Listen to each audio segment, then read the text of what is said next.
Hey everyone, Technomentary here with the video for you guys. Now, if you're experiencing lagging, freezing, or any software related issue on your iPhone 16 Pro, you're going to follow these steps to fix it. So let's get started. The very first thing you want to do is go ahead and follow this method to force restart your iPhone. So first thing you're going to do is quickly press and release the volume up, quickly press and release the volume down, and then hold on to the side button until the screen goes completely black and the Apple logo appears. So I'll do volume up, volume down. I'm going to hold on to this side button just like this, and you're going to keep on holding that side button until you can get the screen to completely shut down, and then it's going to go completely black and the Apple logo will appear, and then you'll let go of that side button just like that. And what this is doing is shutting down the phone software and reloading the code. It's really important to do that, especially if you set up the new iPhone. It's still looking to index a lot of your data, and doing this will help the phone again sort out its software and make sure everything runs smooth. Now, after you have done that, the next thing you want to go ahead and consider is checking your iPhone storage by going to your settings, general, and then iPhone storage. And we want to make sure we have a little bit of storage buffer available for apps to be able to open up correctly and not cause any issues. As you can see here, up right here is going to be a report of how much storage you have available. I have 98 gigs available, but you want at least 5 to 10 gigs of storage available, recommended more than 10 or so the apps can open up. Now, if you're realizing you're down to your last few gigs or you're empty, pretty much go ahead and delete some stuff like unused apps, any kind of videos, photos that you can remove that will clear up some space. You can also look at the list of apps that take up space and go ahead and remove it from here. For example, if I click on it, you can go ahead and delete that app. And if you ever need it in the future, you can always go ahead and reinstall it, and that should help as well.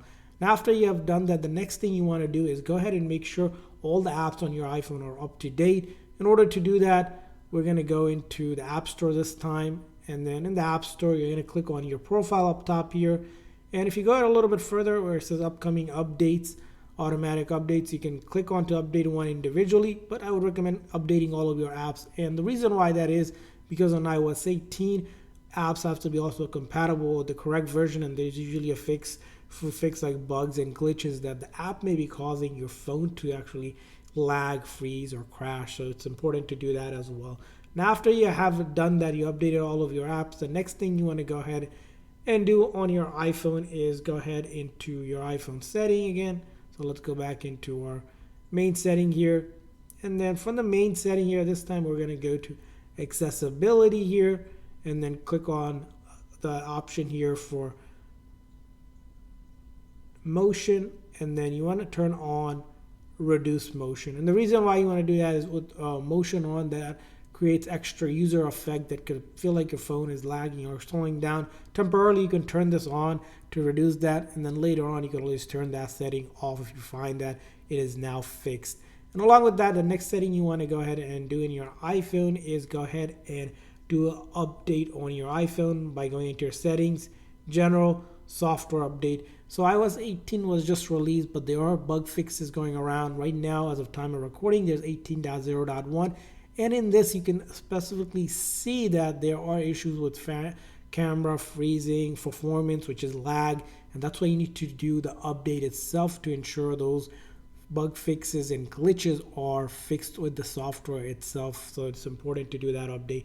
Now, let's say you did the update and you're still finding issue. The next thing you want to consider doing in your iPhone setting is go to your settings, go to general, and then take a look at background app refresh. What is background app refresh? Now, if you have this turned on, most likely cellular data, all of these apps that are turned on will be constantly running in the background, which first of all will drain out your battery and also constantly use a power, basically using compute power resource, which will make your iPhone feel like it's slowing down.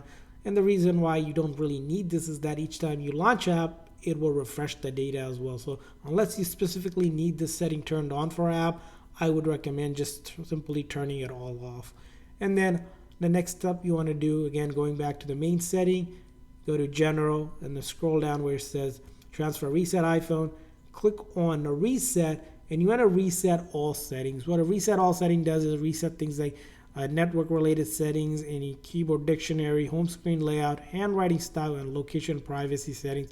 These are important settings to reset, especially if you move over your data from an older version of iOS, older phone that might be in conflicting with your settings on the new iPhone. And it's only resetting the settings themselves. All of your data, such as photos, videos, apps, and such, will still be on your phone. They will not be deleted, so you don't have to worry about that. But you want to go ahead and do that. And following these steps, I hope now your phone does not lag anymore if it is fixed. And if you found a better way to also fix the lag issues on the new iPhone 16 lineup, do put a comment in the comment section. And I hope this video is helpful. So please consider hitting that like and subscribe button. We'll see you guys next time.